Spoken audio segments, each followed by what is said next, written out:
সব অলিদের অলি, সব আউলিয়াদের আউলিয়া ছিল গো। তার বাবার নাম ছিল আবু সালে জঙ্গি মুসা রহমাতুল্লাহ। এমত বড় অলি ছিল বাপ, খিদার জ্বালা যন্ত্রণা সহ্য করেছিলেন, আল্লাহর ইবাদতের সঙ্গে ত্রুটি করেন নাই। যেরকম সুবহানাল্লাহ। আবু সালে জঙ্গি মুসা রহমাতুল্লাহ যখন মসজিদে আযান শুনেছিলেন, আল্লাহু আকবার, আল্লাহু আকবার, আল্লাহু আকবার, আল্লাহু আকবার। আল্লাহ ডাকের এত মধু, যেরকম সুবহানাল্লাহ। আবু সালে জঙ্গি মুসা আযান শুনছিলেন আর বলছিলেন, আল্লাহ আমার পেটে বড় খিদা, আল্লাহ তবু তো আমি তোর আইন অমান্য করতে পারি না, আল্লাহ তোর হুকুম আমি অমান্য করতে পারি না। আল্লাহ আবু সালে জঙ্গি মুসা রহমাতুল্লাহ উযু করে সঙ্গে সঙ্গে নামাজে দাঁড়িয়ে গেছে। জোরে কোন সুবহানাল্লাহ। আল্লাহ নবীর কাছে আব্দুল্লাহ ইবনে মাসউদ প্রশ্ন করেছিল, কয়লান নবী সাল্লাল্লাহু আলাইহি ওয়াসাল্লাম আইয়ু আমাই খাবো আল্লাহু তাআলা, নবী গো আল্লাহর কাছে সবচেয়ে ভালো বস্তুটা কি? নবী বলছে, ক্বালা সালাতু আলা ওয়াক্তিহা, সময় মতো ওয়াক্ত মতে নামাজ পড়াটা আল্লাহর কাছে সবচেয়ে বড় আমল। জোরে কোন সুবহানাল্লাহ। আবু সালে জঙ্গি মুসা খিদার জ্বালা, আযান শুনছে যে মসজিদে যেতে হবে, নামাজ আদায় করতে হবে। আবু সালে আযান শুনি উযু করতে যেতেছেন, সামনে ঝর্ণা নদী, উযু করতে যায়, আল্লাহকে বলে, আল্লাহ খিদার জ্বালা যদি জীবন চলে যায়, আল্লাহ আমি তোর হুকুম নামাজ অমান্য করব না। জোরে কোন সুবহানাল্লাহ। আবু সালে উযু করতে গেল নদীর ঝর্ণাতে, আযান শুনতেছে, উযু করতেছে, উযু করে আর বলে, আল্লাহ খিদার জ্বালা সহ্য করতে পারি না, আল্লাহ তোর হুকুম অমান্য করতে পারি না। আবু সালে জঙ্গি মুসা রহমাতুল্লাহ উযু করতে করতে দেখে উজান থেকে পানির স্রোতে একটা ফল ভাসি ভাসি আসতেছে। আবু সালে মনে মনে ভাবল, আল্লাহ আল্লাহ বোঝা রেজেক পাঠিয়ে দিল, আমি যতই কষ্ট করি না কেন আল্লাহ রেজেকের দাতা। উযু শেষ হয়ে গেল, উযু শেষ করিয়ে আবু সালে জঙ্গি মুসা রহমাতুল্লাহ ফলটা খেয়ে শেষ করে দিল। খাওয়ার পরে নামাজ আদায় করলো। নামাজ পড়ার পরে কল্পনা হলো, এই ফলটা তো আমার জন্য হালাল হলো না, উজান থেকে ভাসি আসলো, নিশ্চয় ফলের একটা মালিক আছে, আমি বিনা পারমিশনে রে ওই ফলটা খাইলাম, আমার জন্য হালাল হলো না। কারণ উনি যদি মাফ না করে আল্লাহ আমার নামাজ আল্লাহ কবুল করবে না। হযরত আবু সালে জঙ্গি মুসা রহমাতুল্লাহ আল্লাহর ওলি গো কল্পনা করলো, আল্লাহ আমি এটা বিশাল ভুল করলাম, আল্লাহ উজান থেকে যখন ফল ফাঁসি এসে গেছে, নিশ্চয় একটা ফলের গাছের মালিক আছে, আমি ওই গাছের মালিকের কাছে ক্ষমা যদি নেই আল্লাহ আমাকে ক্ষমা করবে। যেরকম সুবহানাল্লাহ। আবু সালে জঙ্গি মুসা রহমাতুল্লাহ নদীর উজান দিকে যাওয়া শুরু করে দিলেন। দ্বিতীয় নদীর মধ্যে ফল ভাসি যাচ্ছে, নিশ্চয়ই নদীর কিনারে গাছ আছে, যত দূরে থাক না কেন আমি আবু সালে জঙ্গি মুসা রহমাতুল্লাহ আমি এই গাছের গা ঘুরে যাব। আবু সালে রওনা হয়ে গেলেন আর বলে, আল্লাহ যতদিন ওই ফলের মালিক আমাকে মাফ করবে না, অতদিন মনে হয় তুমি আমার ইবাদত কবুল করবে না। আস্তে আস্তে আবু সালে যায়, দিন চলে যায়, গাছে আর খবর পায় না, কোথায় আছে গাছ, কোথায় পাবো রে। গেতে গেতে আবু সালে জঙ্গি মুসা রহমাতুল্লাহ যে দেখে ওই গাছ ওই নদীর কিনারের মধ্যে আছে। আবু সালে জঙ্গি ভাবলো এই গাছের থেকে ফল চলে গেছে, এই গাছের মালিককে আমার খুঁজে বার করতে হবে। আবু সালে জঙ্গি মুসা ওই গাছের মালিকের বাড়ি খুঁজতে খুঁজতে গেলেন। ওই গাছের মালিককে উনি জানেন না, ওই গাছের মালিক হলো এক বিশাল আল্লাহর ওলি। যেরকম সুবহানাল্লাহ। আবু সালে জঙ্গি মুসা রহমাতুল্লাহ গাছের মালিকের বাড়ির সামনে যা বলো, চাচা বাড়িতে আছেন? গাছের মালিক বলল, কে? কোথায় বাবা তোমার বাড়ি? কইছে, হুজুর আমার বাড়ি তো জিলান শহরের মধ্যে। আসলি কেন? কি নাম তোমার? আমার নাম আবু সালে জঙ্গি মুসা। আসলি কেন বাবা, কি দরকার? কইছে, হুজুর নদীর কিনারে গাছটা কার? ফলের গাছটা। কইছে, আমি গাছছি। হুজুর আমি একটা বিশাল অপরাধ করেছি। কেন? আপনার গাছের ফল একটা ভেসে গেছিল, পরি আপনার বিনা পারমিশনে ফলটা আমি খেয়ে ফেছি। আপনি আমাকে ক্ষমা করে দেন, নাহলে আল্লাহ আমার ইবাদত কবুল করবে না। গাছের মালিক ভাবছিল, এই গাছ থেকে কত ফল নদী দিয়ে চলে যায়, কোনোদিন কোনো মানুষ আমার কাছে ক্ষমা চাই নাই। এই বাড়ি জেলান শহর থেকে আছে, এমনি মাপ দেওয়া যাবে না। বেটা আমার ফলের বাগান গাছ থেকে ফল পড়ছে, তুমি তাই পানিতে পেয়ে খাইছ? কলে হ্যাঁ চাচা খাচ্ছি। আমি বিনা শর্তে মাফ করব না। কেন চাচা? আমার বাড়িতে বিনা মজুরিতে বিনা পয়সায় 4 বছর গোলামি করতে হবে। কয় বছর? জোরে বলুন। 4 বছর চলে গেল হুজুর, 4 বছর চলে গেল, ক্ষমা দেন। কানা আরো 4 বছর গোলামি করতে হবে। কয় বছর গেল? 8 বছর। 8 বছর চলে যায়। আবু সালে জঙ্গি বলে, হুজুর 8টা বছর বিনা পয়সা গোলামি করলাম, আমাকে ক্ষমা করবিনি? ফলের বাগানের মালিক বলল, বেটা এখনো ক্ষমা করি নাই, আমার 4 বছর করতে হবে বিনা পয়সায় গোলামি। কয় বছর হলো বাবা? 12 বছর ছিল। 12 বছর আবু সালে জঙ্গি মুসা আল্লাহর কাছে কান্দের বলে, আল্লাহ একটা ফল নদী দিয়ে ভেসে গেল, কেন বা আমি খাইলাম? আল্লাহ 12টা বছর গোলামি করলাম বিনা পয়সায়, এখনো খোদার হস্তে আমাকে মাফ করে কিনা? 12 বছর শেষ হয়ে যায়, ফলের বাগানের মালিকের কাছে অনুরোধ করে, চাচা গো 12 বছর গোলামি করলাম, আজকে আমাকে মাফ করবেন কিনা?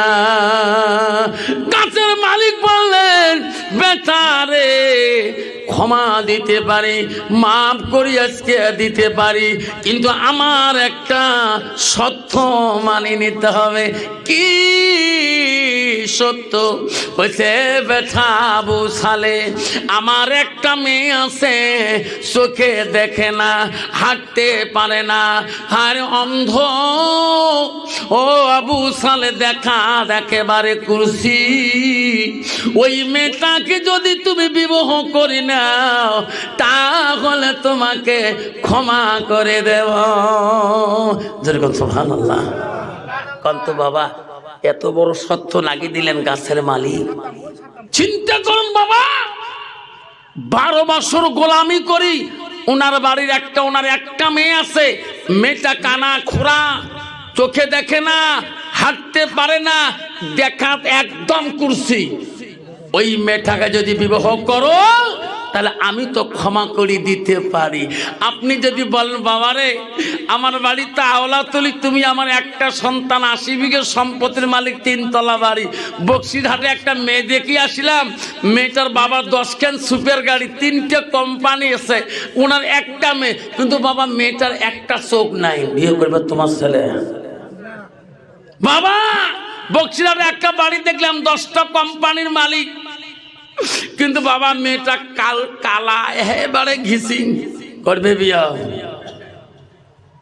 কিন্তু আবু সালে জঙ্গি মুসার ফলের বাগানের মালিক বলছে, 12 বছর গোলামি করার পরে আমার মেয়ে একটা, মেয়েটা দেখাত কুরসি, কানা খোড়া, হাঁটতে পারে না, চলতে পারে না, দেখাত একেবারে কুরসি, বিয়ে করলে তোকে ক্ষমা করে দেব।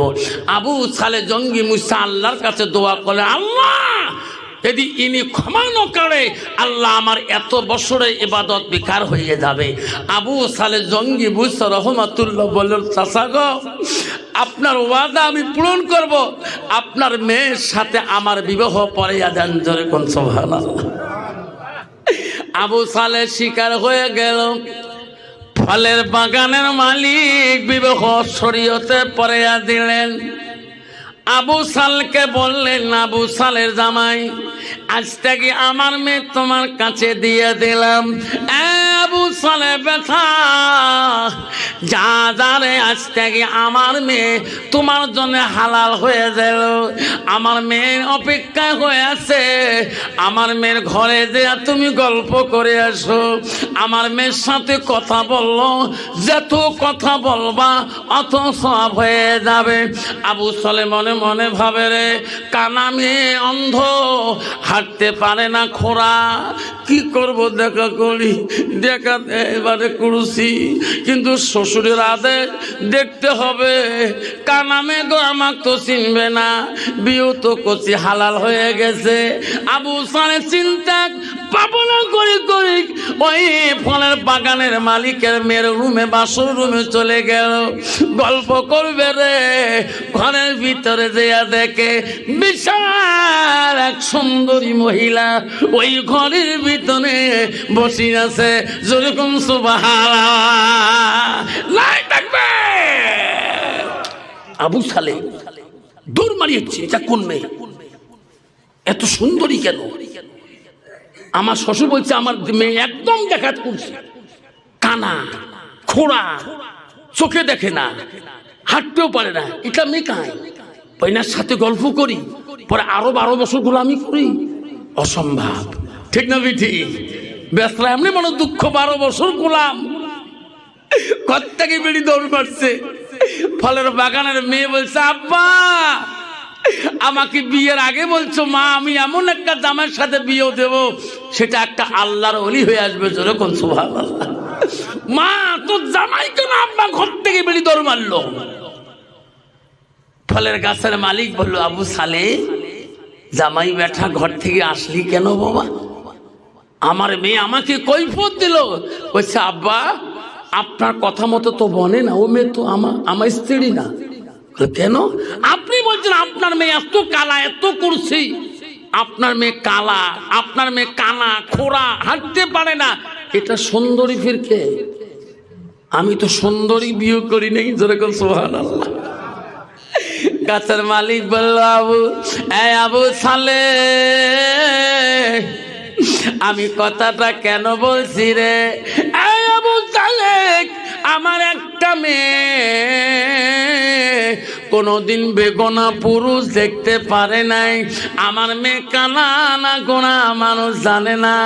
আমার মেয়ে খাটো না বাওনা কোনো বেগনা মানুষ জানে না। আমার মেয়ে সুন্দরী না রূপবতী বেগনা পুরুষ কোনোদিন দেখে নাই। আমার মেয়ে হাঁটতে পারে না, চলতে পারে না, গ্রামের মানুষ জানে না। সেই জন্য বলছি, আবু সালেহ রে, ওটা আমার সুন্দরী কন্যা, আমার আদরের বেটি, ইনার নাম হলো উম্মুল ফাতেমা। যেরকম সুবহানাল্লাহ। আবু সালেহ জঙ্গি মুসা রহমাতুল্লাহ ওই ফলের বাগানের মালিকের মেয়ে সুন্দরীকে নিয়ে জিলান শহরে চলে আসলেন। জিলান শহরে আসিয়া সুখের সংসার বানাইলেন। বানাইয়া ঘর সংসার বানাইয়া একটা মেয়ে, ওই মেয়ের পেটের থেকে আল্লাহ এমন একটা বাচ্চা পাঠিয়ে দিলেন, এমন একটা সন্তান পাঠিয়ে দিলেন। ওই সন্তানটা পৃথিবীর সব অলিদের অলি, সব আউলিয়াদের আউলিয়া, সব পীরদের পীর, সব গৌসুল আজমের আজম, যার নাম বলা হয় আব্দুল কাদের জিলানী রহমাতুল্লাহ। নাই থাকবে আমার মা বোনেরা, ও আওলাতুলির মা বোনেরা, আল্লাহ রাসূল কি বললেন? আলমারা আতুইজা সাল্লাত খামসাহা। আমার নবী বলে, কোন একটা মেয়ে যদি 5 ওয়াক্ত নামাজ পড়ে, ওয়াসামা শাহরুহা, ওই মেয়েটা যদি রমজান মাসে রোজা করে, ওয়াসানা ফারজাহা, ওই মেয়েটা যদি পর্দায় পুষি দেয় চলে, আল্লাহ রাসূল বলল ওয়াতাত বালাহা, ওই মেয়েটা যদি স্বামীর খেদমত করে, স্বামীকে ভালোবাসে, আল্লাহ রসুল বলল ফাকাদ কুলু মানাইও আবু আবিল জান্নাতিল সাদ। নবী বলল ওই নারীদের জন্য আল্লাহ 8টা জান্নাতের দরজা খোলা রাখবে। যেরকম সুবহানাল্লাহ। আমা বলে না এখনো তোমার পেটের থেকে মা মৌলানা জন্ম নেবে, মুক্তি হবে, মুহাদ্দিস হবে, আলেম হবে, হাফেজ আসবে। মা তোমার পেটের থাকি ডাক্তার আসবে, ইঞ্জিনিয়ার আসবে, জ্ঞানী গুণী। মা তোমাদের পেটের থাকি সুর আসবে, ডাকাত আসবে, লেসরা আসবে, লুসরা আসবে। যেরকম ঠিক না বিঠি। কিন্তু মা তুমি যদি একটা আলেম সন্তান নিতে চাও, নিজের চরিত্রটাকে তো পবিত্রতা রাখতে হবে। আমা তোমার বেপর্দা করা যাবে না। আল্লাহ তোমাকে নামাজ পর্দা তো ফরজ করে দিয়েছে, তোমাদের পর্দা কটা আল্লাহ ফরজ করে দিয়েছে। যেরকম সুবহানাল্লাহ। কিন্তু বাবা বর্তমান যুগের নারীরা পর্দায় থাকে গো, আমাদের বক্সি হাটে নাই। আল্লাহ মুসলমানের মেয়ে বলেছে না যায় না। হাই আল্লাহ কন্ত বাবা আল্লাহ রসুল বলছে ওয়াতাত বালাহা। নবী বলছে কোন মেয়ে যদি বাড়িতে যায়, স্বামী বাড়িতে যায়, ওয়া জাউজুহা আনহা রাদিন, যদি কথার দ্বারা যে স্বামীকে রাজি খুশি করাইতে পারে, স্বামীকে আনন্দ দিতে পারে, রসুল বলল দাখালাতিল জান্নাত, সেই মেয়েটা সর্বপ্রথম জান্নাতে প্রবেশ করবে। যেরকম সুবহানাল্লাহ। কন্ত বাবা বর্তমান যুগের নারী স্বামী যদি বাড়িতে যায়, কন্ত স্বামীর মুখে আনন্দ দিতে পারে? দিতে পারে না। বর্তমান যুগের নারী ডিজিটালে চলে। হায় আল্লাহ, কিছুদিন আগে একটা ভিড় গেছিল আমাদের ওইদিকে, কিসে বলে রেশন কার্ড, আধার কার্ড, প্যান কার্ড জমা দিলে বলে পয়সা পায়। যেরকম ঠিক না আমি ঠিক। বাজারে গেছিলাম, মেয়েটা বলে এই হুজুর যাচ্ছে এতক্ষণ মাথার কাপড় পরি জমা হয়েছে, ওটা হইলে মানুষ নয় বাজারে, আর হুজুর যার সাথে মানুষ হয়ে গেল। যেরকম ঠিক না আমি ঠিক।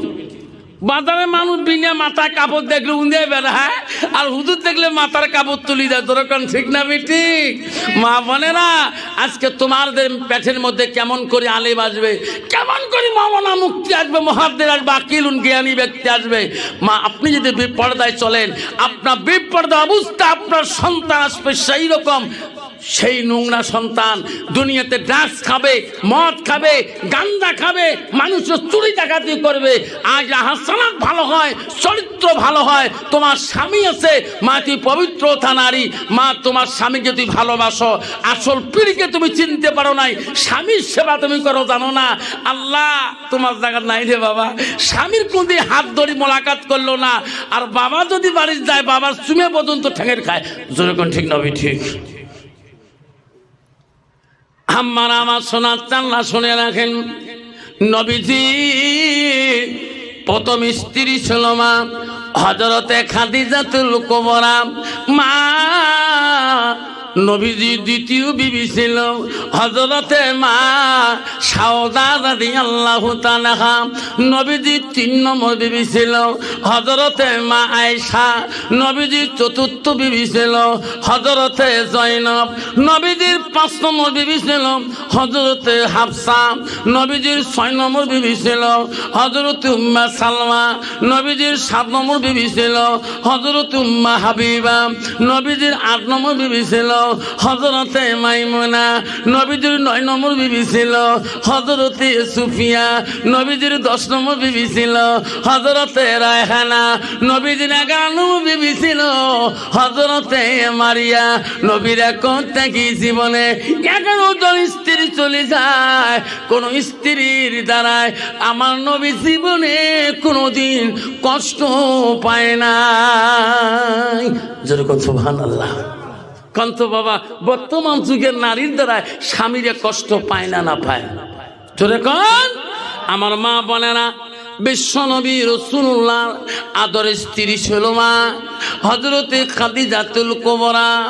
নবীজি বাড়িতে যেয়ে দেখে হযরতে খাদিজাতুল কুবরা 2 চোখের পানি নয়ন দিয়ে ঝরঝর করে ফলাইতেছে। ফাতেমা জিজ্ঞাসা করে, আব্বা আব্বা আজকে আমার আম্মা এত কাঁদছে কেন? আব্বা আমার কিছুই খুলে বলে না। আব্বা আপনি জিজ্ঞাসা করুন। বিশ্বনবী বলে, খাদিজা রে খাদিজা, আজকে তুমি এত জোরে কাঁদছো কেন? কিতাবে আছে রে, ওই দিন নবীজি খাদিজা চোখের পানি পর্যন্ত মুছে দিয়েছিল। খাদিজা, তুমি কাঁদিলে আমি নবী বড় কষ্ট পাই। বলো কি হয়েছে খাদিজা? খাদিজাতুল কুবরা বলছে, নবী গো, আমি খাদিজা চলিয়া যাব দুনিয়া থেকে। ওগো নবী, আমি খাদিজা কবরকে খুব ভয় করি গো নবী। ওগো নবী, আমি খাদিজা যদি মারা যায়, নবী গো, আমার খাদিজার ভয় লাগে, আমার কাফনের দরকার হবে না। কেন? ওগো নবী, আপনার শরীরের কাপড় যদি খাদিজার কাফন হয়ে যায়, আমার খাদিজার কবরে ভয় থাকবে না। নবী গো, আমি খাদিজা কবরে চলে গেলে সবাই আল্লাহ রাব্বুল আলামিন বলেন, বান্দা, আমি তোমাদের জন্য হুকুম দিয়ে দিয়েছি, ফয়সালা করে দিয়েছি। ওয়াসাইনাল ইনসানা বিওয়ালিদাইহি ইহসানা। বান্দারে, তোমরা তোমার মা বাবার সাথে তোমরা ভালো আচরণ করবে, মা বাবার সাথে ভালো ব্যবহার করবে। ও বান্দা, তোমার মা বাবার সাথে তুমি ইহসান করবে, ইহসান ইহসান, মা বাবার সাথে দয়া মায়া করবে বান্দা। এখন কথা হলো যে আমরা কিভাবে মা বাবার সাথে দয়া করব, মা বাবার সাথে ভালো আচরণ করব। আল্লাহ তাআলা কোরআনে কারীমের মধ্যে বলেন, ওয়াকুল লাহুমা কওলান কারীমা। আল্লাহ রাব্বুল আলামিন বলেন, বান্দা, যখন তোমরা তোমার মা বাবার সম্মুখে দাঁড়াবে, তোমরা যখন তোমার মা বাবার সম্মুখে দাঁড়াবে, ও বান্দারে, মাথা নিচু করে বান্দা মিষ্টি আওয়াজে, নরম আওয়াজে, মায়ার দৃষ্টিতে মা বাবার সম্মুখে দাঁড়াবে। ও বান্দারে, তোমার এই আচরণে, তোমার এই ব্যবহারে তোমার মা বাবার অন্তরটা ঠান্ডা হয়ে যাবে, তোমার মা বাবার কলিজাটা ঠান্ডা হয়ে যাবে রে যুবক। শুধু তোমার মা বাবার কলিজা ঠান্ডা হয় নাই, বরঞ্চ আরশের মালিক আমি আল্লাহ খুশি হয়ে গিয়েছি। একবার জোরে জোরে বলুন না ভাই, সুবহানাল্লাহ। মা বাবা খুশি হলে কে খুশি হন? মা বাবা খুশি হলে কে খুশি হন? আল্লাহ। তাহলে মা বাবাকে নারাজ করা যাবে? করা যাবে? যাবে না। আল্লাহ রাসূল সাল্লাল্লাহু তাআলা আলাইহি ওয়াসাল্লাম বলেন, রিজার রাব্বি ফি রিজাল ওয়ালিদাইন ওয়া সাখাতুর রাব্বি ফি সাখাতিল ওয়ালিদাইন। মা বাবার সন্তুষ্টির মাঝে আল্লাহ স্বয়ং সন্তুষ্টি হন, আর মা বাবার অসন্তুষ্টির মাঝে আল্লাহ অসন্তুষ্টি হয়ে যান। অর্থাৎ মা বাবা যদি নারাজ হয়ে যায়, মা বাবা যদি বেজার হয়ে যায়, তাহলে সেই বান্দার উপরে আল্লাহ স্বয়ং বেজার হয়ে যান। বলেন নাউজুবিল্লাহ। আল্লাহর নবী সাল্লাল্লাহু তাআলা আলাইহি ওয়াসাল্লামের কাছে একজন সাহাবী আসলেন, জিজ্ঞাসা করেন, ইয়া রাসূলুল্লাহ, ইয়া হাবিবাল্লাহ। সাহাবী জিজ্ঞাসা করতেছেন, ও আল্লাহর পয়গম্বর, আমি দুনিয়ার বুকে কার সেবা করব, দুনিয়ার বুকে কার খেদমত করব? আল্লাহর নবী রাহমাতুল লিল আলামিন নবী বলতেছেন, ও সাহাবী, উম্মুকা, তুমি তোমার মায়ের সেবা করবে। এই কথা বলার পর সাহাবী পুনরায় আবার জিজ্ঞাসা করলেন, ইয়া রাসূলুল্লাহ, ইয়া হাবিবাল্লাহ, ওগো আল্লাহর পয়গম্বর, আমি দুনিয়ার বুকে কার সেবা করব, দুনিয়ার বুকে আর আমি কার খেদমত করব? আল্লাহর নবী রাহমাতুল লিল আলামিন নবী বলতেছেন, রে সাহাবী, উম্মুকা, তুমি তোমার মায়ের সেবা করবে। দ্বিতীয়বার আবার এই সাহাবী জিজ্ঞাসা করলেন, ইয়া রাসূলুল্লাহ, ইয়া হাবিবাল্লাহ, ওগো আল্লাহর পয়গম্বর, ও নবী গো, আমি দুনিয়ার বুকে কার সেবা করব, দুনিয়ার বুকে আমি কার খেদমত করব? আল্লাহর নবী রাহমাতুল লিল আলামিন নবী, দো জাহানের বাদশা নবী, উম্মতের দরদি নবী বলতেছেন, ও সাহাবী রে, উম্মুকা, তুমি তোমার মায়ের সেবা করবে। একবার জোরে জোরে বলা যাবে কি ভাই? সুবহানাল্লাহ। কয়বার বললেন? তিনবার। তো মায়ের কথা কয়বার বললেন? তিনবার। আল্লাহর নবী সাল্লাল্লাহু তাআলা আলাইহি ওয়াসাল্লামকে একজন সাহাবী জিজ্ঞাসা করতেছেন, নবীজি, আমি দুনিয়ার বুকে কার খেদমত করব, কার সেবা করব? আল্লাহ নবী একের পর এক তিনবার বললেন, সাহাবী, উম্মুকা, তুমি তোমার মায়ের সেবা করবে। এই সাহাবী চতুর্থবার আব্বার জিজ্ঞাসা করতেছেন, ইয়া রাসূলুল্লাহ, ইয়া হাবিবাল্লাহ, ওগো আল্লাহর পয়গম্বর, আমি দুনিয়ার বুকে কার সেবা করব, দুনিয়ার বুকে কার খেদমত করব? আল্লাহর নবী রাহমাতুল লিল আলামিন নবী বলতেছেন, সাহাবী রে, আবুকা, তুমি তোমার বাবার সেবা করবে। আমার ভাইরা, আমার মুরব্বী বাবাজি, পর্দানিশী মা ও বোনেরা, এই হাদিসের মধ্যে আল্লাহর নবী রাহমাতুল লিল আলামিন নবী তিনবার বলেছেন মায়ের কথা, একবার বলেছেন বাবার কথা।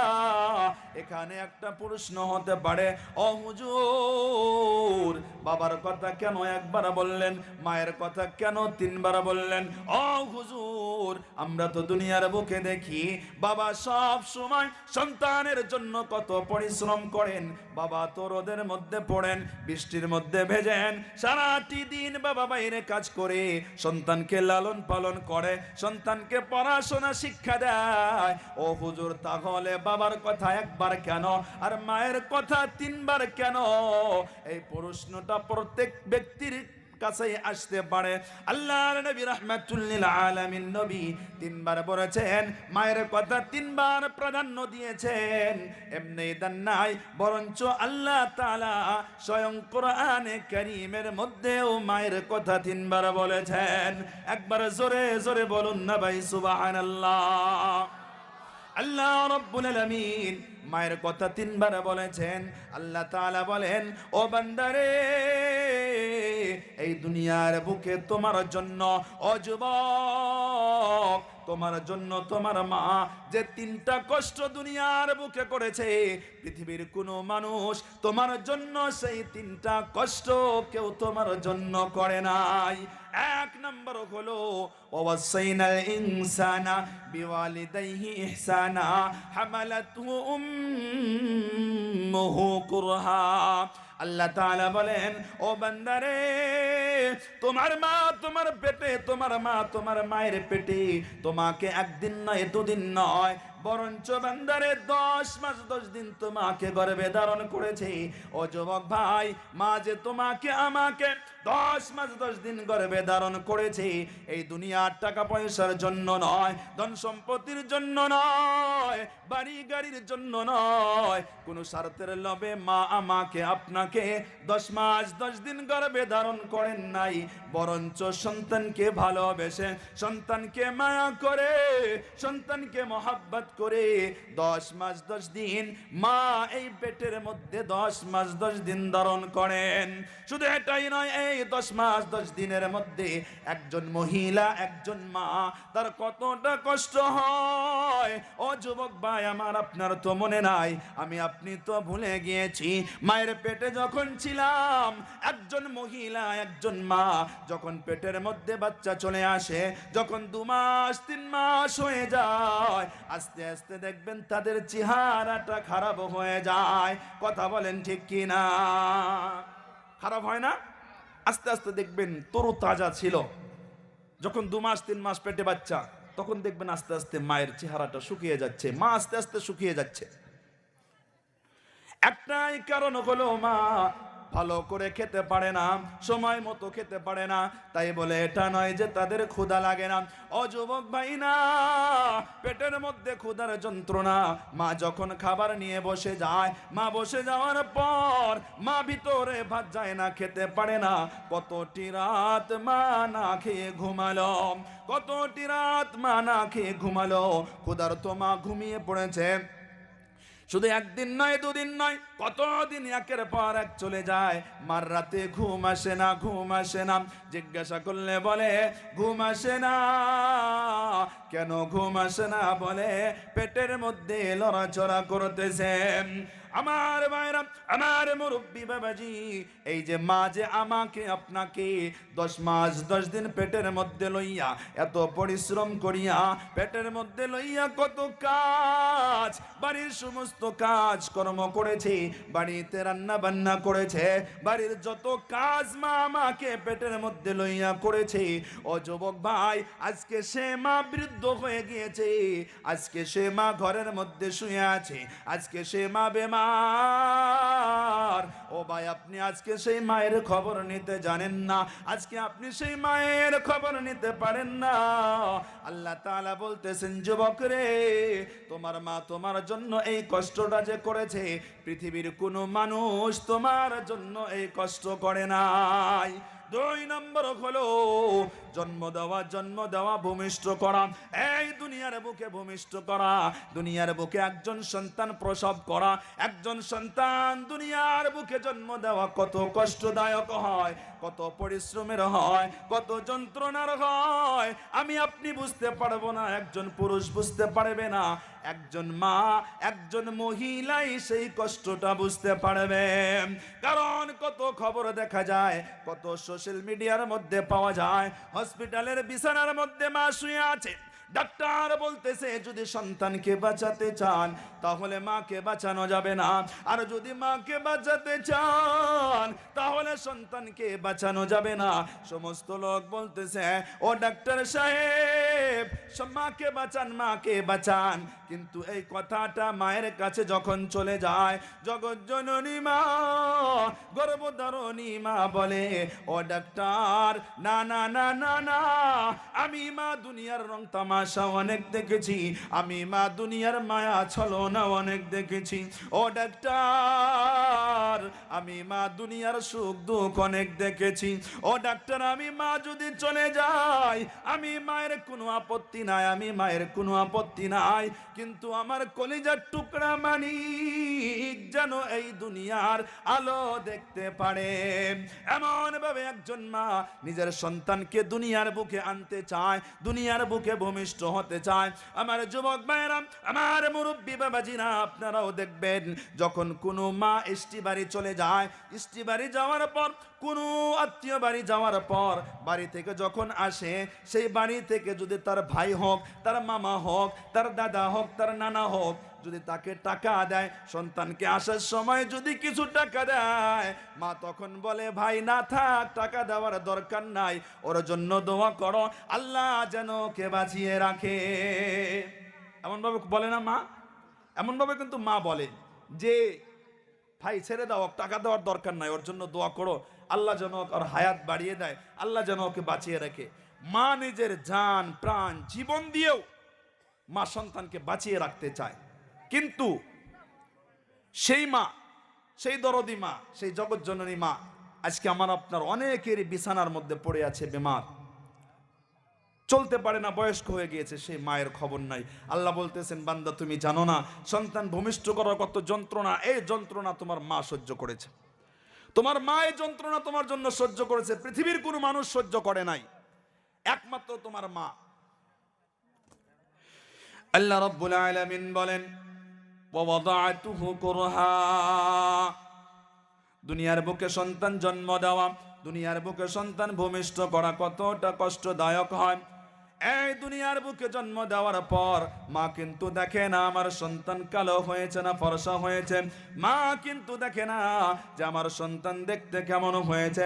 মা বাচ্চা জন্ম নেওয়ার পর মা সন্তানের দিকে তাকায়, আর মা শুধু বলে, হায়রে আমার 10 মাস 10 দিনের পরিশ্রম, হায়রে আমার 10 মাস 10 দিনের মেহনত, হায়রে আমার কলিজার টুকরা মানিক কে দেখার পর আমি মা আমার পিছনের সমস্ত যন্ত্রণা গুলা ভুলে গেলাম। একবার জোরে জোরে বলুন না ভাই মারহাবা। আমি আপনি জন্ম নেওয়ার পর আমার আপনার ঠিকানা ছিল কিন্তু মায়ের কোল, মায়ের কুলে পেশাব করতাম, মায়ের কুলে পায়খানা করতাম, মায়ের কুলে ঘুমাতাম, মায়ের কুলে খাইতাম। ও যুবক ভাই, এই শীতের দিনে যখন আমি আপনি মায়ের কুলের মধ্যে পায়খানা করে দিতাম, মায়ের কুলের মধ্যে পেশাব করে দিতাম, পৃথিবীর মানুষের নাকের মধ্যে কাপড় চলে যাইতো, পায়খানার দুর্গন্ধে কাপড় চলে যাইতো, সবাই নাকের মধ্যে কাপড় কবর দিয়া চলে যাইতো, কিন্তু একজন মা, একজন জগজ্জননী মা, একজন গর্ভধারণী মা আমার আপনার পায়খানার দুর্গন্ধ সহ্য করেছে, পায়খানার দুর্গন্ধ বরদাস্ত করিয়া আমাকে আপনাকে পরিষ্কার করেছে, পানি দিয়া সুন্দর করে ধুয়ে শেষের বার একবার সুন্দর করে টেনে বুকের মধ্যে লইয়া একবার চুমো খেয়েছে। কথা বলেন ঠিক কিনা? ও যুবক ভাই, সেজন্য বলি, সেই জগজ্জননী মা, সেই গর্ভধারণী মা, সেই মাকে কিভাবে ভুলে থাকো রে যুবক? সেই মাকে কিভাবে কষ্ট দাও? সেই মায়ের খবর তুমি কিভাবে নাও না?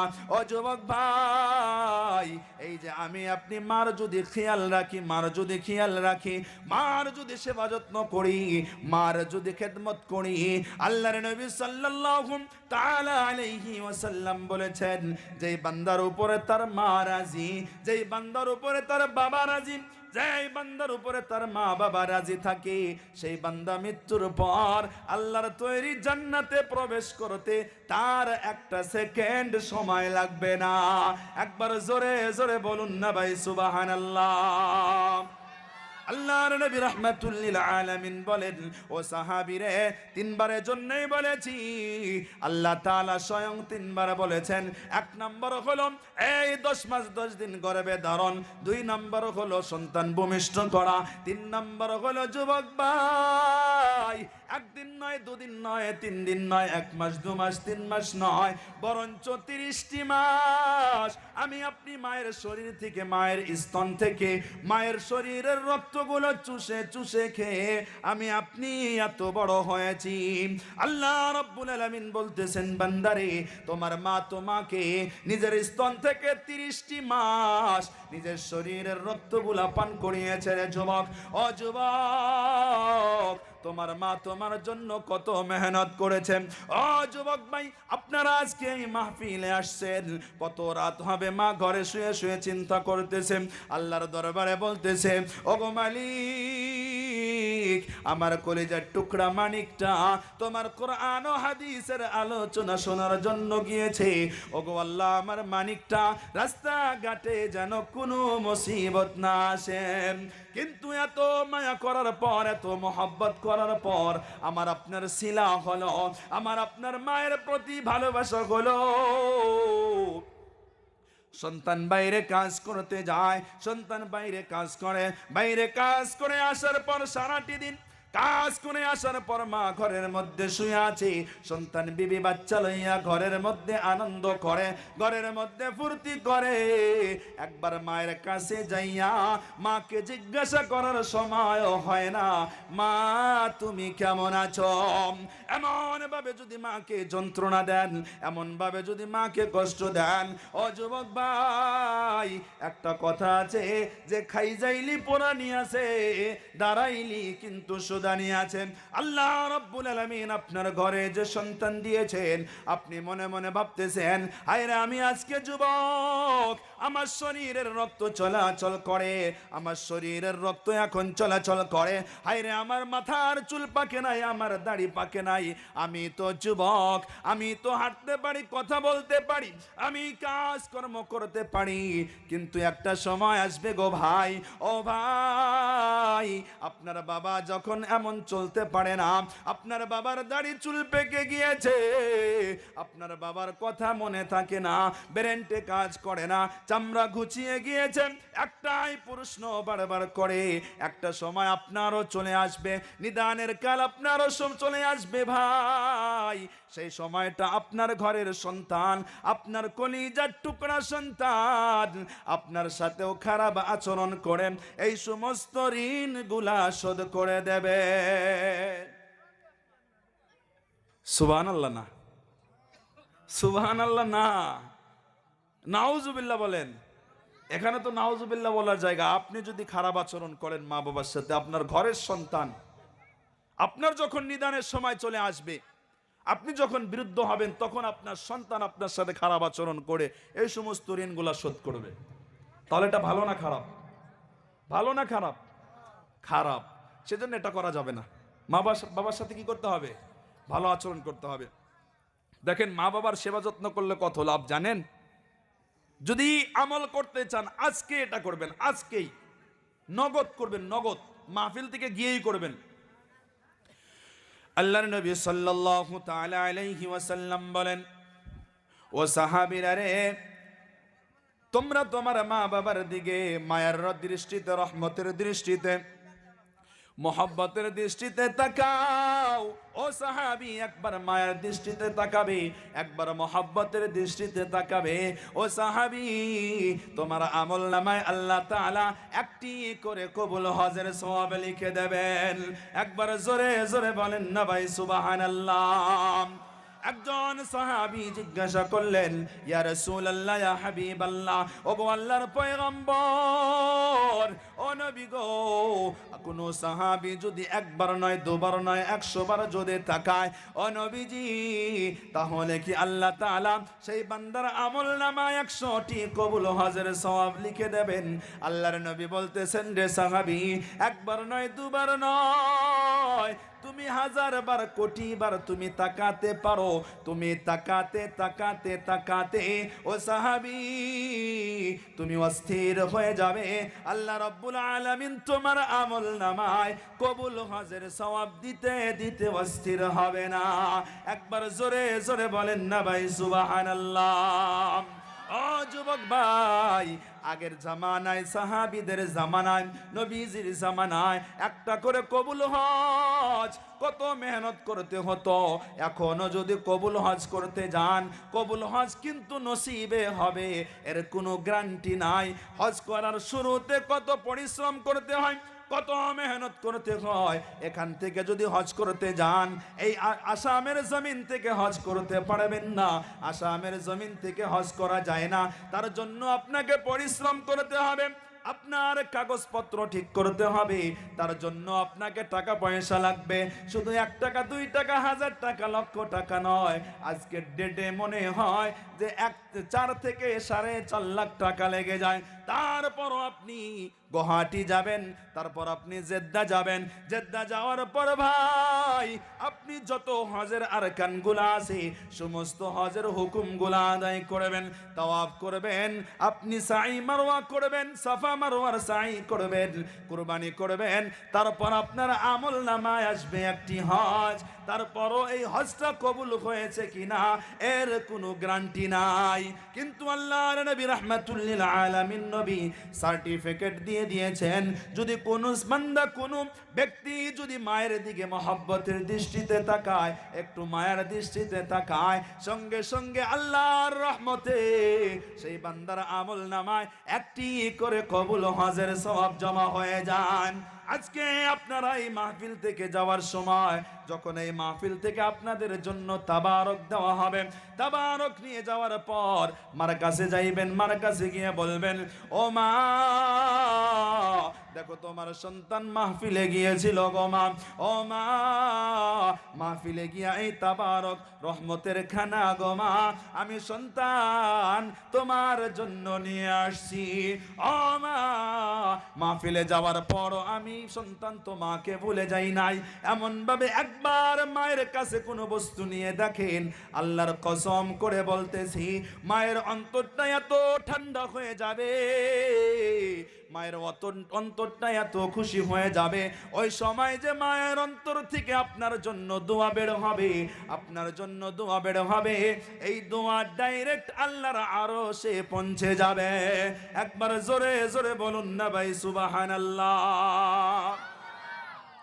মা বাবাকে রাজি করতে গেলে অনেক কিছুর প্রয়োজন পড়ে, অনেক বস্তুর প্রয়োজন পড়ে। আমি তো মনে করি না অনেক বস্তুর প্রয়োজন পড়ে না।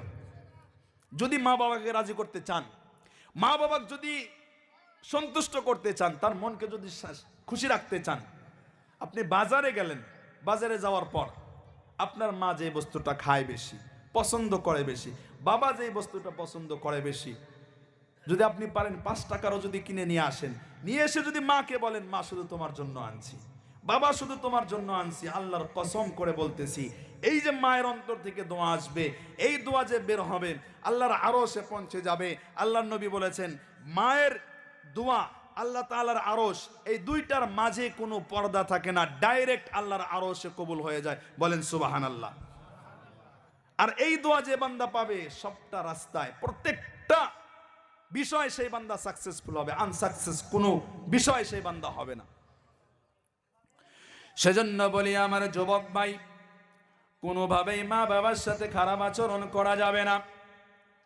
আপনি তো জানেন না, আপনার মনে নাই আপনার বাবা আপনার জন্য কত পরিশ্রম করেছেন, মানুষের বাড়িতে কাজ করেছেন, বিদেশের জমিনে কাজ করেছেন। এত মেহনত করার পর বাবা নিজে একটা সুন্দর জামা কেনে নাই, বাবা সুন্দর খাবার খায় নাই, বাজারে গিয়েছেন, বাবা এক কাপ চাও খায় নাই, শুধুমাত্র আমার আপনার জন্য। ও যুবক ভাই, বাবা চিন্তা করেছেন, হায়রে আমি যখন বাজারে আসছিলাম আমার কলিজার টুকরা মানিক তো আমাকে সুন্দর সুন্দর সদাই নিয়ে যেতে বলেছে, না না না আমি খাবো না, আমি খাবো না, আমার সন্তানের জন্য নিয়ে যাব। ঈদের সময় যখন চলে আসছে, বাবার হাতে টাকা নাই, বাবার হাতে টাকা নাই, বাবার কাছে পয়সা নাই, সন্তান মনটা খারাপ করে থাকবে বলে, সন্তানের চোখে থেকে পানি ঝরবে বলে, সেজন্য বাবা মানুষের কাছ থেকে টাকা ধার নেয়, দোকানদারের কাছে ঋণ করে, শুধুমাত্র আশেপাশের বাচ্চাগুলা, আশেপাশের মানুষগুলা তাদের সন্তানদেরকে ভালো ভালো জামা কিনে দেবে। হায়রে আমার সন্তান ঈদের দিন যদি ভালো জামা কিনতে না পারে, আমার সন্তান যদি ভালো কাপড় কিনতে না পারে, তাহলে আমার সন্তানের মনটা খারাপ হয়ে যাবে, আমার সন্তান কান্নাকাটি করবে। না না না না না, আমার সন্তানের কান্না তো আমার সহ্য হবে না, আমার কলিজার টুকরা মানিক কানবে, আর আমি বাবা কিভাবে সহ্য করব? সেজন্য বাবা মানুষের কাছ থেকে টাকা ধার নেয়, দোকানদারের কাছে গিয়া ধার করে, তারপরও সন্তানের জন্য সুন্দর সুন্দর জামা কিনে আনে। কথা বলেন ঠিক কিনা? ও যুবক ভাই, আপনি কি জানেন আপনার বাবার কতটা অবদান আছে আপনার পিছনে? আপনি এত বড় হয়ে গিয়েছেন, আপনি আজকে বিয়ে শাদী করেছেন, আপনি কিন্তু এত বড় হয়ে জমিনে আসেন নাই মা বাবার মেহনতে, মা বাবার পরিশ্রমে আজকে আপনি এত বড় হয়েছেন। অনেক মুরব্বীরা বলেন, অনেক মা বলেন, অনেক বাবা বলেন, ও হুজুর সন্তান তো আগে খুব ভালো ছিল, সন্তানকে বিয়ে শাদী করালাম, আর এখন সন্তান আমার নাই, আমার নাই অন্য কারো হয়ে গিয়েছে। ও হুজুর সন্তান আমার কথা শোনে না, বিয়ে করার পর অনেক আশা করে বাড়িতে বৌমা নিয়ে আসলাম, ও হুজুর গো এখন আমার সন্তান কথা শোনে না, আমাকে বাদ কাপড় দেয় না, আমার খবর নেয় না। ও যুবক ভাই, এই যে মায়ের অন্তর থেকে আপনার জন্য, এই যে আপনার জন্য এই মায়ের এত বড় একটা কথা, এত বড় অজুহাত আপনার উপরে চলে আসতেছে, এই কথাটাই কিন্তু আপনার জীবন ধ্বংস করার জন্য যথেষ্ট। অনেক বাড়িতে দেখা যায়, অনেক বাড়িতে পাওয়া যায়, বিয়ে শাদী হয়ে যায়, 2 মাস 3 মাস হয়ে যায়, মা বাবা থেকে সেই সন্তান আলাদা হয়ে যায়, মা বাবার সাথে সংসার করে না। ও যুবক ভাই, মনের মধ্যে কষ্ট নেবেন না, পায়ে হাত দিয়ে বলতেছি, বাস্তব কথা বলতেছি, সন্তান যখন বিয়ে হয়ে যায়, বউ এমন ভাবে কান পড়া দেয়, রাতের বেলা শুয়ে শুয়ে গুনগুন গুনগুন করে 1 ঘন্টা 2 ঘন্টা কান পড়া দেয়, সেই কথাগুলো শুনে শুনে মা বাবার সাথে ঝগড়া ঝগড়া ঝগড়া ঝগড়া, আস্তে আস্তে 1 দিন 2 দিন 2 মাস 3 মাস হয়ে যায়, তারপর সন্তান বলে তোমাদের সাথে থাকবো না। কথা বলেন ঠিক কি না? এমন না এখানে আছে কি? কেউ আওয়াজ দেয় না, দেখেন আছে, সবটা জায়গায় প্রত্যেকটা সমাজে এমন আছে। আমার নিজের চোখে দেখা, আমাদের গ্রামের কথা আমি বলতেছি, আমার নিজের চোখে দেখা, বাবা নাই ছেলেটার, একটাই মা, বাবা নাই, মা একাই, সন্তানও একা, সারাটা জীবন কষ্ট করে করে সেই ছেলেটা বড় করেছে, বিয়ে শাদীও দিয়েছে, কিছুদিন পর সন্তান শুনি যে আলাদা হয়ে গিয়েছে। বলেন কত কষ্টের বিষয়, কত দুঃখের বিষয়। যদি ওর বাবা থাকতো তাও একটা মানানোর কথা ছিল, একটা মেনে নেওয়ার কথা ছিল, বাবাটাও নাই। সেজন্য বলি এমনটা করবেন না। দেখেন বউ তো, আমি তাই বলে বলছি না যে আপনি বউকে ভালোবাসেন না, বউকে ভালোবাসা তো আমার নবীর সুন্নত। বউকে ভালোবাসা কি বলেন? একটু আওয়াজ দেন। সুন্নত, আমার নবীর সুন্নত। আপনারা কষ্ট পাইতেছেন না? কষ্ট পাইতেছেন? আওয়াজ দেন না কেন? ওখান থেকে আওয়াজ দিতে হবে। আওয়াজ দিবেন, আমি এখান থেকে আমার জোশ একটু বাড়বে। কি জন্য জানেন? মনের মধ্যে আনন্দ চলে আসে না, আমার কথাগুলো সবাই খুব মনোযোগ সহকারে শুনতেছে, বুঝছেন? সেজন্য একটু আওয়াজ দেবেন তো ইনশাআল্লাহ। দেখেন, কথা বলছিলাম যে একজন সন্তান বিয়ে করেছে, তাই বলে আমি বলতেছি না যে বইকে ভালোবাসা যাবে না, বিবিকে ভালোবাসা যাবে না।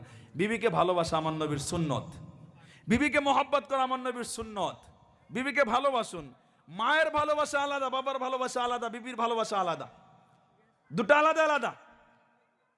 তাই বিবিকে ভালোবাসলে যে মাকে ভালোবাসা যাবে না, মাকে ভালোবাসলে বিবিকে ভালোবাসা যাবে না, এটা না। মাকে ভালোবাসেন, বিবিকেও ভালোবাসেন, আমার নবীর সুন্নত আদায় করুন।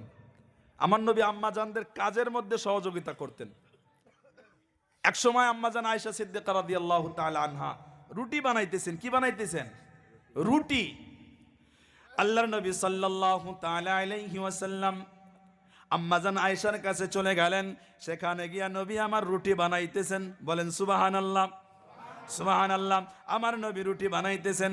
আম্মাজান আয়েশা বলতেছেন, নবীজি আপনি কেন রুটি বানাইতেছেন গো নবী? ও রাহমাতুল লিল আলামিন নবী, আপনি কেন রুটি বানাইতেছেন? আমি আয়েশা তো আছি, নবী আপনার কষ্ট হবে। আমার নবী রাহমাতুল লিল আলামিন নবী, দো জাহানের বাদশা নবী বলতেছেন, ও আয়েশা তুমি তো সব সময় আমাকে কষ্ট করে রান্না করে খাওয়াও, সব সময় তো আমাকে পরিশ্রম করে খাওয়াও। ও আয়েশা, আমি স্বামী হিসাবে তো আমার কিছু দায়িত্ব আছে, আমি স্বামী হিসাবে তো আমার কিছু কর্তব্য আছে। ও আয়েশা, আমি স্বামী হিসেবে আমি দায়িত্ব পালন করতেছি, তোমার কাজে সহযোগিতা করতেছি। আমার যুবক ভাই, আপনাদেরকে বলতে চাই, মাঝে মধ্যে কাজের মধ্যে একটু সহযোগিতা করুন, স্ত্রীর কাজের মধ্যে সহযোগিতা করুন, রান্না বান্না কাজের মধ্যে সহযোগিতা করুন। যদি বংশীয় মেয়ে হয়, যদি বংশীয় মেয়ে হয়, আপনাকে কাজ করতে দেবে না, আপনাকে কাজ করতে দেবে না। ও যুবক ভাই, সেজন্য বলতেছি, যদি বংশীয় মেয়ে হয় আপনাকে তো কাজ করতে দেবে না, সেজন্য যদি আপনি সহযোগিতা করেন, একটু যদি বউয়ের সাথে যদি কাজ করেন, আপনার স্ত্রী আপনার জন্য এত খুশি হবে, আপনার স্ত্রী আপনাকে এত ভালোবাসবে। যদি একটি সপ্তাহ বউয়ের সাথে এমন ব্যবহার করতে পারেন, বিদ্যুতের থেকেও স্পিড আপনার খেদমত করবে। বুঝতে পেরেছেন? হ্যাঁ, বুঝতে পেরেছেন? তাই বলে এটা ওই যে অনেকে বলে যে বউয়ের পাগল। অনেক লোক বলে না এমন, বউকে বেশি ভালোবাসলে কি বলে? বউয়ের পাগল। বউকে ভালোবাসলে বউয়ের পাগল না, নবীজির সুন্নত আদায় হয়। বলেন সুবহানাল্লাহ। যাই হোক, আমাদের মুখ্য অতিথি সাহেব এসে চলে আসছেন, হুজুর চলে আসছেন, আমি আর লম্বা করব না। অনেক দূর থেকে আসছেন হুজুর, আপনারাও অনেক সময় থেকে বসে আছেন হুজুরের কথা শোনার জন্যই। হুজুর অনেক সুন্দর সুন্দর কথা বলবেন। আমরা তো নতুন মানুষ, এখানকার এলাকারই মানুষ, এখানেরই মানুষ। টাকি মেরে তো বেশি দূরে না, কামারপাড়া। হ্যাঁ, না হুজুর চলে আসছে, হুজুরকে বসিয়ে রাখাটা ঠিক হবে না। আর কালেকশনের ব্যাপার আছে, সময় অনেক হয়ে গেছে। তো যাই হোক, আমি সময় পেয়ে গিয়েছি আলহামদুলিল্লাহ। বলেন আলহামদুলিল্লাহ। তো বলছিলাম যে অনেকেই বলে যে বউয়ের পাগল। না না, এটা ঠিক না, বউয়ের পাগল না। স্ত্রীকে ভালোবাসলে, স্ত্রীর কাজে সহযোগিতা করলে কি হয় জানেন? নবীজির সুন্নত আদায় হয়। আর যে একটি করে সুন্নত আদায় করে, একটি সুন্নত জিন্দা করে, 100টি কবুল শহীদের সওয়াব পাওয়া যায়। বলেন সুবহানাল্লাহ। দেখেন, শহীদ তো হয়েছে আগে সাহাবীরা নিজের গর্দান আলাদা করে দিয়ে, একটা শহীদের সওয়াব পেয়েছেন। আর আমরা জামানা, এত সুন্দর জামানা আমাদের জন্য এত সুন্দর অফার, এত সুন্দর ফ্যাসিলিটি আল্লাহ পাক দিয়ে রেখেছেন। তুমি একটা সুন্নত জিন্দা করো, 100টা কবুল শহীদের সওয়াব নিয়ে যাও। তাহলে আজ থেকে বউকে ভালোবাসবেন না মারধর করবেন? কোন কি করবেন? ভালোবাসতে হবে। তাই বলে মাকে ভুলে গেলে চলবে না, মাকে ভুলে গেলে চলবে না, মায়ের কথা স্মরণে রাখতে হবে। আল্লাহর নবী সাল্লাল্লাহু তাআলা আলাইহি ওয়াসাল্লাম বলেছেন, মায়ের দিকে তাকালে কবুল হজের সওয়াব পাওয়া যায়। কবুল হজ কিন্তু এত সহজ না, এত সহজ না। এই যে ইসলামের বুনিয়াদ হলো 5টা। 1 নাম্বার হলো ঈমান, 2 নাম্বার হলো নামাজ, 3 নাম্বার হলো রোজা, 4 নাম্বার হলো হজ, 5 নাম্বার হলো যাকাত। ও যুবক ভাই, যুবক ভাই, কবুল হজ যদি পাইতে চান তাহলে মা বাবার সাথে ভালো আচরণ করেন, মা বাবার সাথে ভালো ব্যবহার করেন। দেখেন, আমি আপনাদেরকে বলতেছিলাম, যদি মা বাবার সাথে ভালো আচরণ করেন, আল্লাহ রাব্বুল আলামিন আরশ থেকে বলেন, বান্দারে তুই আমার দুনিয়ার বুকে আমার বান্দা বান্দিকে খুশি করেছিস, তোর মা বাবাকে খুশি করেছিস। ও বান্দারে, তোর মা বাবা শুধু খুশি হয় নাই, বরঞ্চ আরশের মালিক আমি খুশি হইয়া গিয়েছি। ও যুবক ভাই, মা বাবার জন্য বউকে ভুলে যাবেন না, বউয়ের জন্য মাকে ভুলে যাবেন না। মাকে ভালোবাসেন, বউকে ভালোবাসেন। দেখেন সাহাবীরা বউকে কত ভালোবাসতেন, স্ত্রীকে কত মহব্বত করতেন। হযরতে আলী আর হযরতে ফাতেমা গরিব সংসার, সংসারের মধ্যে অভাব অনটন। নবীজি নিজের কলিজার টুকরা কন্যা ফাতেমাকে আলীর সাথে বিবাহ দিয়েছেন। আলীর ঘর তেমন সংসার, তেমন ধনী সংসার নয়, টাকা পয়সা তেমন নাই। সকালে খাইলে বিকালে খাবার থাকে না, সকালে যদি রান্না হয় বিকালে রান্না হইতো না। এক সময় হযরতে ফাতিমা বলতেছেন, হযরতে ফাতিমা বলতেছেন, হযরতে ফাতিমা অসুস্থ, বলতেছেন, ও স্বামী গো, আমি তো অসুস্থ, আমার মন চায় যে আমি একটা আনার খাইব, আমি একটা ডালিম খাইব। ও স্বামীজি, আমাকে কি একটা ডালিম এনে দেবেন গো স্বামী?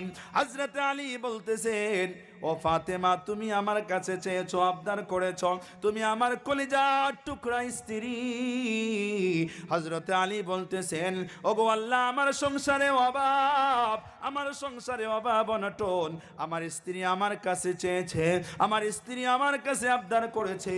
ওগো আল্লাহ, আমি হর হালতে যেইভাবেই হোক আমার স্ত্রীর জন্য আমি আনারের ব্যবস্থা করব। হযরতে আলী বাড়ি থেকে বের হয়ে গেলেন, কাজ করার জন্য বের হয়ে গেলেন। একজন ইহুদির বাড়িতে হযরতে আলী কাজ করতেছেন, মজদুরি করতেছেন। মজদুরি করে সন্ধ্যাবেলা টাকা নিয়ে হযরতে আলী একটা ডালিম কিনে নিয়ে আসতেছেন, বাড়ির দিকে আসতেছেন। রাস্তার মধ্যে এই সময়ের মধ্যে একটা পাগলের সাথে দেখা হয়ে যায়।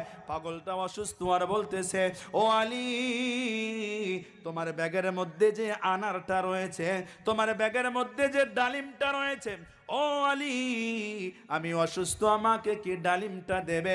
ও আলী, আমাকে ডালিমটা দাও, ডালিমটা খেয়ে আমি পাগল সুস্থ হয়ে যাই। হযরতে আলী ভাবতেছেন, হায়রে, আমার ব্যাগের মধ্যে ডালিম আছে, পাগল কিভাবে জানেন, পাগল কিভাবে বুঝতে পারলো? আপনাদের কাছেও এই প্রশ্ন হতে পারে। আপনি বাজার থেকে আসার সময় ব্যাগে কইরা আপনি এক ফানা কলা নিয়ে আসতেছেন। এই সময়ের মধ্যে অজানা অপরিচিত একজন মানুষ যদি আপনাকে বলে, ও ভাই, আপনার ব্যাগের মধ্যে যে কলা আছে তার মধ্যে থেকে আমাকে একটা কলা দেন, আপনিও কিন্তু মনে মনে ভাববেন, হায়রে, আমার ব্যাগের মধ্যে কলা আছে, কিভাবে জানলো? হযরতে আলী বলতেছেন, হায়রে, কিভাবে জানলো যে আমার ব্যাগের মধ্যে ডালিম আছে? হযরতে আলী মনে মনে ভাবতেছেন, আমার স্ত্রী অসুস্থ, আমার ফাতেমা অসুস্থ, আমার ফাতেমার জন্য আধা আর পাগলের জন্য আধা। হযরতে আলী ডালিমটা ভাগ করলেন, ভাগ করে আধা পাগলকে দিয়েছেন আর আধা ব্যাগের মধ্যে রেখেছেন। পাগলটা খুবই চালাক ছিল। পাগলটা বলতেছে, আলী, অর্ধেকটা ডালিম খায়া আমি পাগল অর্ধেক সুস্থ হয়ে গিয়েছি। ও আলী, যদি ওই বাকি অর্ধেক যদি দাও তাহলে আমি পাগল পুরোটাই সুস্থ হয়ে যাব। হযরতে আলী মনে মনে ভাবতেছেন, হায়রে, আমার কলিজার টুকরা বিবি আমার ফাতেমা তো অসুস্থ, আমি ফাতেমার জন্য সারাটি দিন মজদুরি করলাম, ফাতেমা আমাকে ডালিম নিয়ে যেতে বলেছে, আমি যদি ডালিম নিয়ে না যাই আমার ফাতেমা কি মনে মনে ভাববে? তারপরও নবীজির কথা মনে পড়ে গিয়েছে। নবী আমার বলেছেন যে, ও সাহাবীরা, তোমাদের কাছে যদি কিছু বস্তু থাকে, সেটাও যদি কোনো সাইল আসে, কোনো সওয়ালকারী যদি তোমার কাছে চায়, তাহলে সেই বস্তুটাও তুমি তাকে দিয়ে সহযোগিতা করো। হযরত আলী নবীজির কথা মনে পড়ে গিয়েছে, সেজন্য সেই বাকি অর্ধেকটাও সেই পাগলকে দিয়ে দিলেন।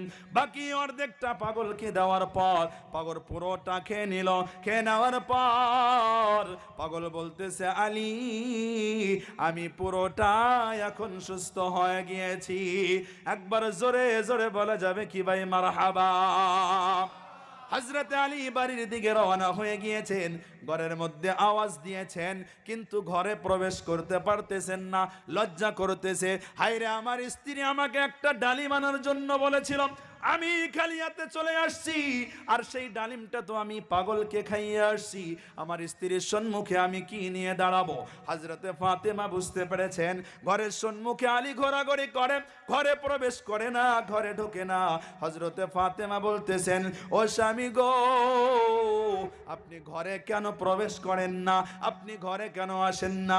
ও স্বামী, আমি বুঝতে পেরেছি আপনি ডালিম আনতে পারেন নাই বলে ঘরে আসছেন না। ও স্বামী, আপনি যদি ডালিম একদিন নয়, দুদিন নয়, 3 দিন নয়, যদি 1 বছরও যদি না আনেন গো স্বামী, ও স্বামী, তারপরও আমি ফাতেমার কোনো অভিযোগ থাকবে না। একবার জোরে জোরে বলেন না ভাই সুবহানাল্লাহ।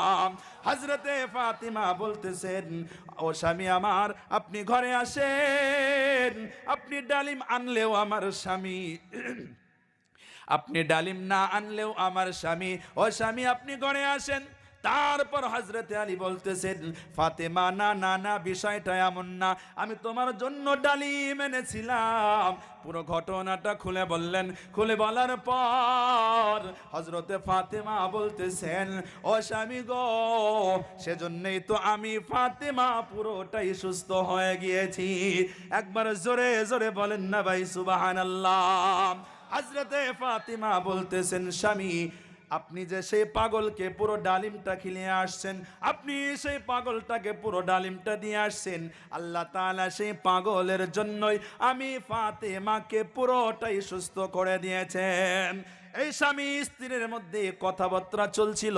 এই সময়ের মধ্যে ঘরের দরজায় একজন সাহাবী আওয়াজ দেন, হযরতে সালমান ফারসি। হযরতে সালমান ফারসি ঘরের দরজায় আওয়াজ দেয় আর বলেন, ও ভাই আলী, দরজা খোলো। দরজা খোলার পর দেখেন সালমান।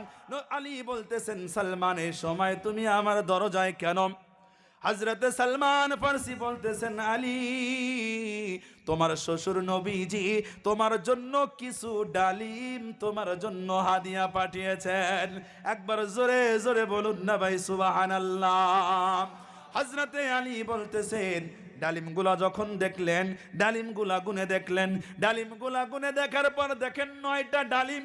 হযরতে আলী বলতেছেন, সালমান, এটা আমার জন্য নয়, এটা আমার জন্য নয়, কারণ 9টা ডালিম আমার জন্য আসবে না, হয়তো নবীজি অন্য কারো জন্য পাঠিয়েছে, নিয়ে যাও। হযরতে সালমান ফারসি বলতেছেন, ও ভাই আলী, তুমি কিভাবে জানো যে তোমার জন্য 9টা ডালিম আসবে না, বেশি আসবে? হযরতে আলী বলতেছেন, কারণ আমার আল্লাহ বলেছেন, যদি কোনো বান্দা দিনের রাস্তায় আল্লাহর জন্য 1টি টাকা খরচ করে, তাহলে আল্লাহ তাআলা সেই 1কে 1 বলে গণ্য করেন না, বরঞ্চ সেই 1কে 10 দিয়ে গণ্য করে আল্লাহ তাআলা তার জন্য 10টা নেকির ব্যবস্থা করেন। একবার জোরে জোরে বলেন না ভাই সুবহানাল্লাহ। হযরতে সালমান ফারসি বলতেছেন, ও আলী, তোমার জন্য 10টা ডালিমে পাঠানো হয়েছে। আমি সালমান হাতের মধ্যে একটা রেখেছিলাম পরীক্ষা করার জন্য, যে নবীজি এই সময় ডালিম কেন পাঠাইলেন, এই সময় ডালিম হাদিয়া দেওয়ার কারণটা কি, সেই বিষয়টা জানার জন্য আমি সালমান একটা হাতের মধ্যে রেখেছিলাম। ও সালমান, ও আলী, নাও তোমার 10টা ডালিম তুমি নাও। হযরতে সালমান এমন ভাবে বলতেছেন, তখন হযরতে আলী বলতেছেন, আমার কিন ছিল, আমার বিশ্বাস ছিল যে আমি যদি 1টি ডালিম খরচ করেছি আল্লাহর রাস্তায় মানুষের সহযোগিতার জন্য, আল্লাহ তাআলা আসমান থেকে আমার জন্য 10টি ডালিমের ব্যবস্থা করবেন। একবার জোরে জোরে বলুন না ভাই সুবহানাল্লাহ। এর মধ্যে 2টা বিষয়, আমরা 2টা বস্তু আমাদের পাওয়ার বিষয়, আমি শেষ করছি। 2টা বিষয়। একটা হলো, এখানে দেখেন স্বামী খালি হাতে আসছে, তারপরও হজরতে ফাতেমা স্বামীর সাথে কিন্তু খারাপ আচরণ করে নাই, স্বামীকে আদর করে বরণ করে ঘরে নিয়েছেন। আর বরঞ্চ বলেছেন, আপনি যদি আমার জন্য কিছু নাও আনেন তাও আপনি আমার স্বামী। আমার পর্দানেশী মা বোনদেরকে আমি বলতে চাই, আমার মা বোনদের একটা বদ অভ্যাস হলো, স্বামীর কাছে কিছু চাইলে স্বামী যদি কোনো অভাব অনটনের কারণে, আর্থিক টাকা পয়সার কারণে যদি দিতে না পারে, মা বোনেরা একটা কথা বলে, আপনার ঘরে এসে সারাটি জীবন কিছুই পাইলাম না। বলে না এই কথাটা? বলে না? নাই বলেন, এই কথাটা বলে।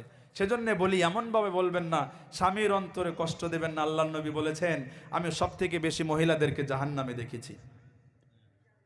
আরেকটা বিষয় হলো যে দিনের রাস্তায় খরচ করলে কি হয়? সম্পদ বাড়ে না কমে? এখানে কি হলো? সম্পদ বাড়ে না কমে? তাহলে আজকে মসজিদের উন্নতি কল্পে, মসজিদের উন্নতি কল্পে আজকে হাত লম্বা করতে হবে। সবাইকে কি করতে হবে?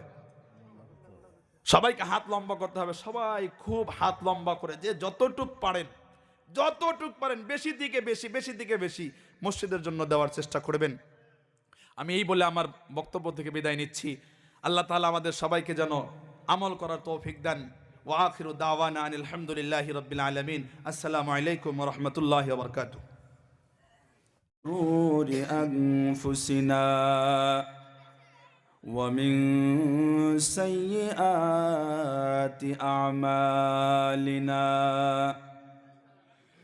من يهد الله فلا مضل له ومن يضلله فلا هادي له ونشهد أن لا إله إلا الله وحده لا شريك له ونشهد أن سيدنا وسندنا ونبينا وحبيبنا وأولانا ومولانا محمدا عبده ورسوله الذي أرسل بالحق بشيرا ونذيرا وداعيا إلى الله بإذنه وسراجا وقمرا منيرا أما بعد فقد قال الله تعالى في كلامه المجيد وفرقانه الحميد أعوذ بالله من الشيطان الرجيم بسم الله الرحمن الرحيم ووصينا الإنسان بوالديه إحسانا حملته أمه كرها ووضعته كرها وحمله وفصاله 30 شهرا وقال النبي صلى الله تعالى عليه وسلم هما جنتك ونارك أو كما قال عليه الصلاة والسلام صدق الله العظيم وصدق رسوله النبي الكريم ونحن على ذلك من الشاهدين والذاكرين والحمد لله رب العالمين سبحانك لا علم لنا إلا ما علمتنا إنك أنت العليم الحكيم اللهم يا رب صل وسلم دائما أبدا على حبيبك خير الخلق كلهم يا رب صل وسلم دائما أبدا على حبيبك خير الخلق كلهم मेरा दिल तलब रहा है मेरे जल रहे है सीना मेरा दिल तलब रहा है मेरे जल रहे है सीना ये दवा वही मिलेंगे मुझे ले चलो मदीना बलगल उला बि কামালিহি সবাই পড়বেন আমার সাথে সাথে সবাই পড়বেন একজন মুখ বন্ধ রাখবেন না বলগল উলা বি কামালিহি কশফত দুজা বি জামালিহি হাসনাত জামিউ খিসালিহি সাল্লু আলাইহি ওয়া আলিহি सारी दुनिया तय किया मैं मिसले दो देखा नहीं तेरी मानिंद खूबसूरत चांद भी होता नहीं बलगल उला बि कमालिही कशफत दुजा बि जमालिही हसनत जमीउ खिसालिही सल्लु अलैहि व आलिही मदीना मदीना मदीना मदीना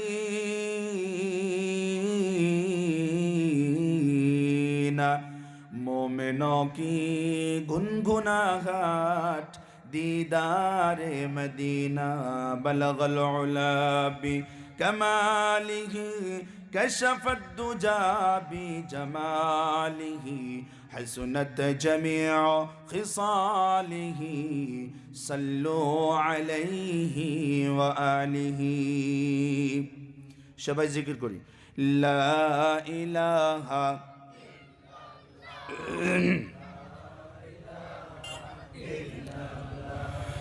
লা ইলাহা লা ইলাহা ইল্লাল্লাহ লা ইলাহা ইল্লাল্লাহ লা ইলাহা ইল্লাল্লাহ জোরে জোরে জোরে মনের আওয়াজ দে অন্তরের আওয়াজ দে পড়েন লা ইলাহা লা ইলাহা লা ইলাহা ইল্লাল্লাহ লা ইলাহা ইল্লাল্লাহ বহু দূরে মদিনা কেমনে যাব জানি না বহু দূরে মদিনা কেমনে যাব জানি না দয়া করে দয়ার আল্লাহ দয়া করে দয়ার আল্লাহ ফুরাও মনের ভাষণা লা ইলাহা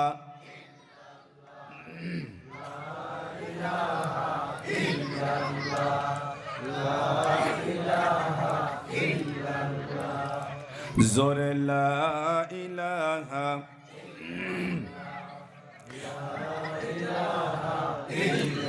লা ইলাহা ইল্লাল্লাহু মুহাম্মাদুর রাসূলুল্লাহ সাল্লাল্লাহু তাআলা আলাইহি ওয়াসাল্লাম।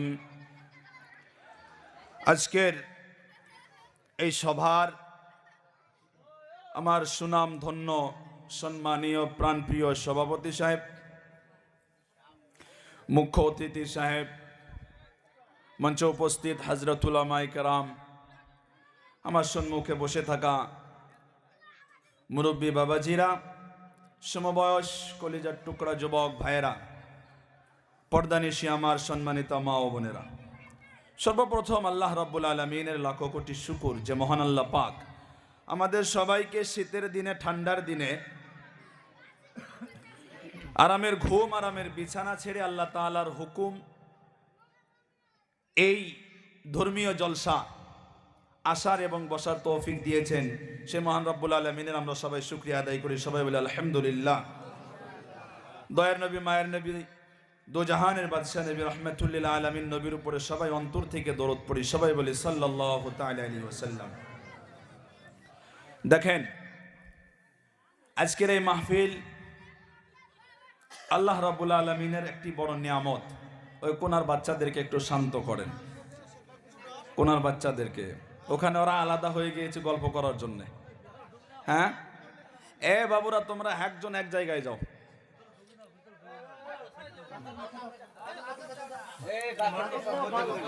এদিকে লক্ষ্য করি, এদিকে লক্ষ্য করি। আল্লাহ পাকের একটি নিয়ামত যে আল্লাহ পাক আমাদেরকে, দেখেন কতগুলা মুসলমান ভাই এক জায়গায় আমরা বসার তৌফিক আল্লাহ তাআলা আমাদেরকে দিয়েছেন।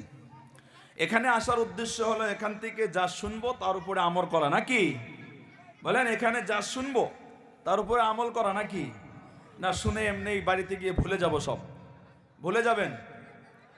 ভুলে যাওয়া চলবে না। দেখেন, আজকে সমাজে আমাদের প্রত্যেকটা সংসারে, প্রত্যেকটা ঘরে যে আমাদের একটা মুসিবত হয়ে দাঁড়িয়েছে, যুবকেরা, অনেক ঘর এমন আছে যে মা বাবার সাথে ভালো আচরণ করে না। আছে না নাই বলেন? আছে না নাই? আপনাদের এখানে বুঝি নাই? হ্যাঁ, আছে। তাহলে আওয়াজ দেন, আছে তো?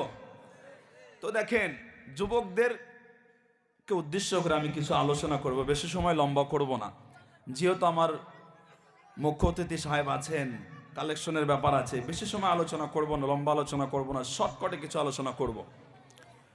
আল্লাহ রাব্বুল আলামিন কোরআনে কারিমের মধ্যে যে হুকুম দেন, এটা বান্দার জন্য কি হয়? ফরজ হয়। বান্দার জন্য কি হয়? ফরজ। মা বাবার সেবা যত্ন বান্দার জন্য কি বলেন? বান্দার জন্য ফরজ। মা বাবার সেবা যত্ন বান্দার জন্য ফরজ। আল্লাহ রাব্বুল আলামিন বলেন, ওয়াসাইনাল ইনসানা বিওয়ালিদাইহি ইহসানা حملته أمه كرها ووضعته كرها وحمله وفصاله 30 شهرا